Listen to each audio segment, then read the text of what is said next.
opposition पार्टीनि बेयो बानसावनायसो third grade आरो फोर्थ ग्रेड बेखौ बिटिसिआ होनो हायो नाथाय माने साख्रि होनायनि सिगांनो स्टेटनिफ्राय एप्रुभ लानांगौ मानो होननानै बुङोबा बिसोरनि जे बेथन बे बेथनखौ स्टेटनिफ्रायसो जों मोनगोन बिनिखायनो जे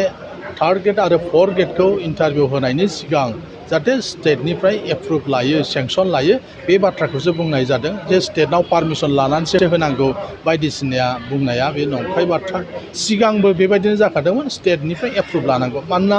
थाखा फैसाखौ सोर हरगोन बिसोरनि बेथनखौ सोर होगोन स्टेटआनो हर बेनिखायनो जेसेबां पस्टनि इन्टारभिउ जागोन बेखौ स्टेटनिफ्राय एप्रुभ लानांगौ आरो एप्रुभ लाखांनायनि उनावनो बिटिसिआ गावनो इन्टारभिउ होनानै एपइन्टमेन्ट खालामनो हायो बेखिनियानो अपोजिशन पार्टीनि बेयो बानसावनायसो थार्ड ग्रेड आरो फोर्थ ग्रेड बेखौ बिटिसिआ होनो हायो नाथाय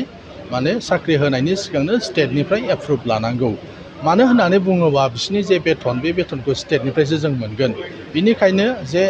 थार्ड ग्रेड आरो फोर्थ ग्रेडखौ इन्टारभिउ होनायनि सिगां जाहाथे स्टेटनिफ्राय एप्रुभ लायो सेंसन लायो बे बाथ्राखौसो बुंनाय जादों जे स्टेटनाव पारमिसन लानानैसो होनांगौ बायदिसिना बुंनाया बे नंखाय बाथ्रा सिगांबो बेबायदिनो जाखादोंमोन स्टेटनिफ्राय एप्रुभ लानांगौ मानोना थाखा फैसाखौ सोर हरगोन बिसोरनि बेथनखौ सोर होगोन स्टेटआनो हर बेनिखायनो जेसेबां पस्टनि इन्टारभिउ जागोन बेखौ स्टेटनिफ्राय एप्रुभ लानांगौ आरो एप्रुभ लाखांनायनि उनावनो बिटिसिआ गावनो इन्टारभिउ होनानै एपइन्टमेन्ट खालामनो हायो बेखिनियानो